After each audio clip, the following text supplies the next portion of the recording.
6 months ago, I used AI to build my first web app, and the front end looked really amazing. I used it in a demo, but a few weeks later, I actually did a code review and noticed that the backend wasn't wired in. The front end was using hard-coded data. So I was showing wrong data and they were not working backend in the demo. Then a bit later, it actually started my first attempts with spec-driven design, but I was always using smaller prompts or very small specs. And I started noticing massive issues when I was working like 2 or 3 months in a project, having like 50, 100, 150,000 lines of code. And I had to start ripping out larger portions because, I was drowning in bugs and I didn't spend enough time on the spec up front. There are 2 paths you can take when you want to create tools or web applications using AI. And the first one is vibe coding approach, and the second one is spec-driven. Most people start creating apps using the vibe coding approach. So they start with a very small prompt around what they want to build. And very often the front end looks awesome. So you take a picture, you've got an idea, and in a weekend you can create a very, very awesome looking app that on the surface looks great, but is hollow underneath. The real cost of vibe coding comes a lot later. After 50,000 or 100,000 lines of code, the errors start piling in, and then you're fixing, trying to get the water out of your sinking boat, but the outcome is it's still broken and you have to often start all over again. Then you have the spec-driven design approach. What this basically means is you're front-loading a lot of the time and effort into creating very, very concise specs. For example, around the goals, what kind of vision and what kind of goals do you have with your app? What kind of requirements, like what does it have to do? What should it not do? Constraints, like it should maybe only run on one type of platform. It should only use one type of tech stack. And then, of course, the acceptance criteria. What kind of rules do you set in place where you say, okay, if all of this is accepted, then you're happy and the AI coding agent actually did its job well. When you've done with the spec, you send that over to, for example, Claude Code, and then he develops with a swarm of sessions, the front end, back end integrations. When that is done, you do some fixing, and then at the end, you've got a working app that not only works in the front end, but also in the back end. Now, of course, you can still do some code reviews and other skills, but this is a much more efficient approach. And the reason for that is, let's say you still got a lot of issues here at the end while fixing. What you can do is you can go back to the first part where you've got your spec. You can update your spec and just give the whole spec again to an agent, and you develop the whole front end. So a lot less time is spent fixing and more time is spent creating the spec. Now that we looked at spec-driven design, let's have a look at the anatomy of a spec. You've got the vision and North Star, all of these different parts which complement it. What you want to do is you want to brain dump every aspect first. Vision and North Star, so what your app should do, audience, who you're trying to target, the pain. What kind of pain are you trying to solve? How are you solving it? UI and feel is if someone goes on the app, really know that you're trying to help him to solve that pain. The user journey, how does someone click around through the app and get to your CTA? That could be signing up for SaaS. Front end is the whole front end design. That could be some images or some libraries like ShadeCN to give the look and feel. So these two complement each other. This one is more like the purpose, and this one is the technical front end part. And then of course you've got the back end. If you don't have any software engineering background, it does make sense to start understanding like what exactly is the back end, what kind of technologies make sense. You can definitely use Claude Code to help you, but the more knowledge you have around that, the better.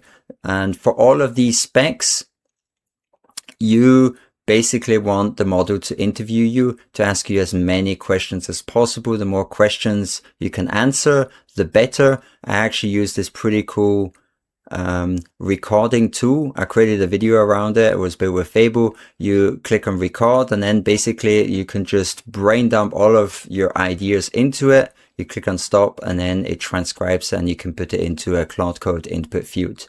Last but not least, you've got the orchestrator, and that helps the harness, so Claude Code, to basically program and implement everything that you have in your specs, and also analyze and take some decisions based on, for example, the North Star and the vision. So it's going to definitely take a bit of freedom on how it's choosing a few approaches, but the more spec and more ideas you give at the beginning, the better. Now, the hardest lesson I learned by creating a really cool web app, over 100,000 lines of code, after 3 months, I had to refactor everything because I was constantly fixing bugs, and it was very painful. So I was wasting tokens trying to fix bugs, emptying that water from that boat for that is sinking, but that did not help. And I just had to start over.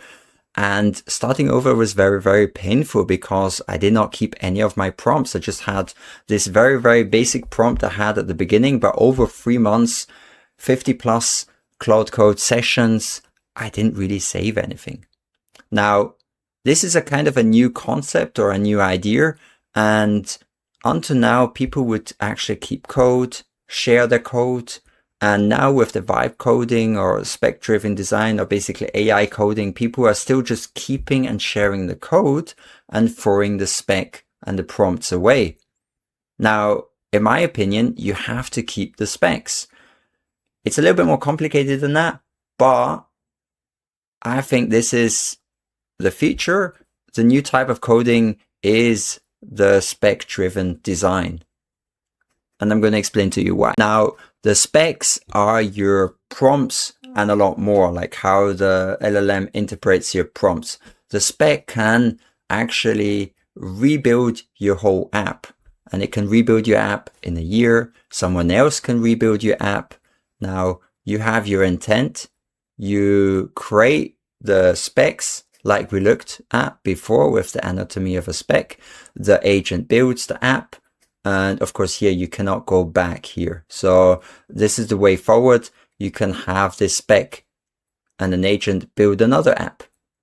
And also what you can do is you can use this spec, the recipe of your app, in a few years with a new model to build an even better app.